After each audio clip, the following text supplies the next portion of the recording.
যে শেখ, এখনকার সমাজে স্বামী স্ত্রী একে অপরের মধ্যে মনোমালিন্য বা পারিবারিক কারণে মেল না হওয়ায় ডিভোর্স হয়ে যায়, আল্লাহ হেফাজত করে।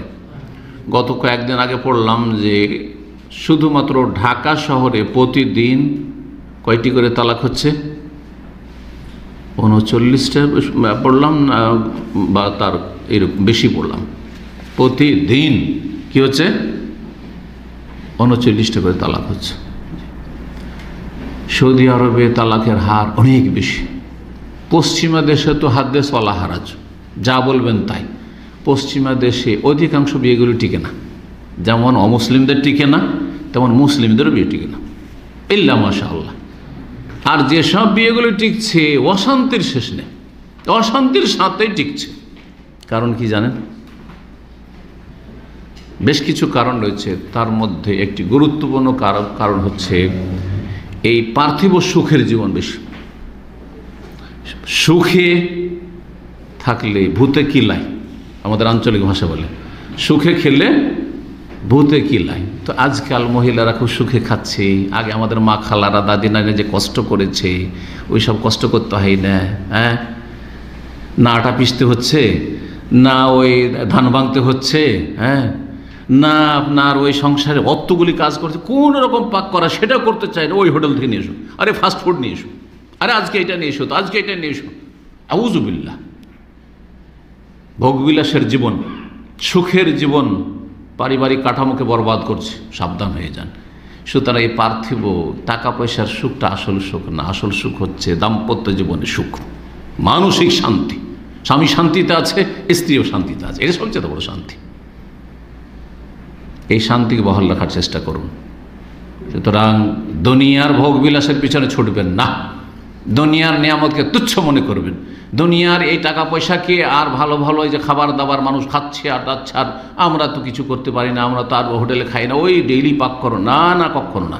দুনিয়ার দিকে দেখবেন না, আশেপাশের লোকের দিকে দেখবেন না। দুনিয়ার লোকের কম্পিটিশন, তারা নতুন নতুন মোবাইল ব্যবহার করে, নতুন নতুন গাড়ি কিনছে, আর তুমি কি করছো? নতুন নতুন বাড়ি সাজাচ্ছে, তুমি কি করছো? না না, খবরদার না। এই টাকা পয়সাগুলোকে বাঁচান আর গরিব দুঃখীদেরকে দেন আর দান খায়রাত করেন আর সাধারণ সিম্পল জীবনযাপন করেন, ওতে শান্তি রয়েছে, ওতে সুখ শান্তি রয়েছে। 2 নম্বর কারণ তালাকের হচ্ছে এই আপনার কি বলবো, স্মার্টফোন। আর স্মার্টফোনে সোশ্যাল মিডিয়ার ফ্যাসিলিটি। স্ত্রী অধিকাংশ সময় স্বামী থেকে ছেলে মেয়ে থেকে গাফিল, মোবাইল ইন্টারনেটে মেতে রয়েছে। স্বামী মোবাইল ইন্টারনেটে মেতে রয়েছে, যার ফলে কেউ কারো সাথে সাথ দেয় না, কেউ কারো পাশে দাঁড়ায় না। নফসি নফসি নফসি নফসি, বাচ্চাদের খোঁজ খবর রাখে না। মেজাজ গরম হচ্ছে 2 দিক থেকে একে অপরের ওপর, আর তারপরে শেষ পরিণাম তালাক হয়ে যাচ্ছে। জি, এর সাথে পরকীয়া প্রেম তো আছেই এই স্মার্টফোন থাকার কারণে।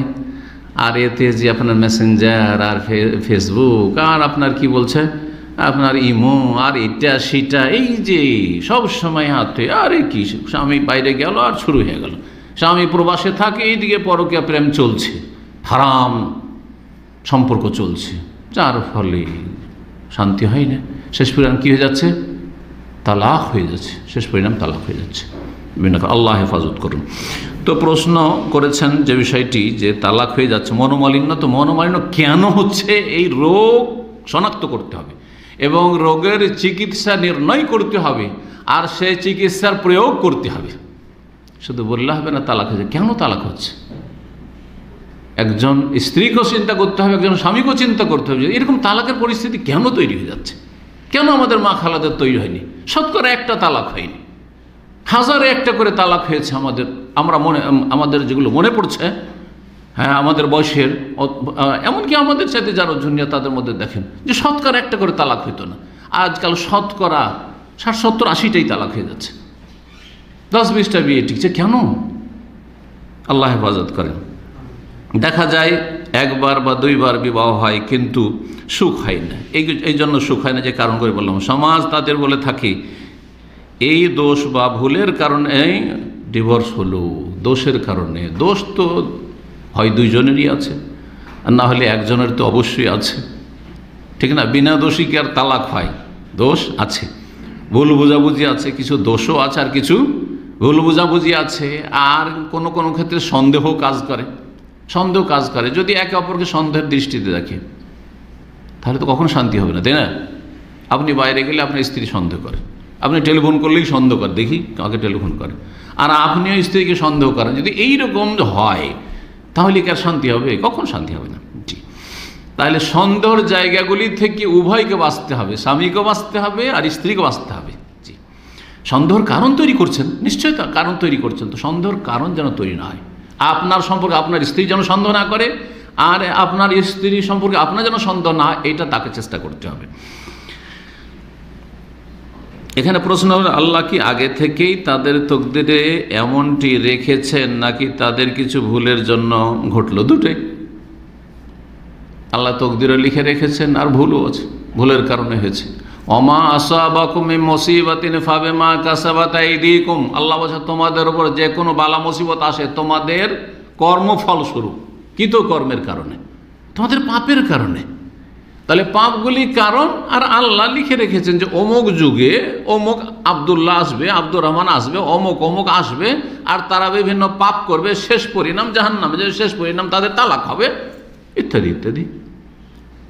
তো আল্লাহ তকদির লিখে রেখেছে মানে আপনি বাধ্য না, বরং আপনি এইরকমটা করবেন আর আপনার স্ত্রী এরকম করবে আর শেষ পরিণামে তালাক হবে, সেই জন্য আল্লাহ লিখে রেখেছে।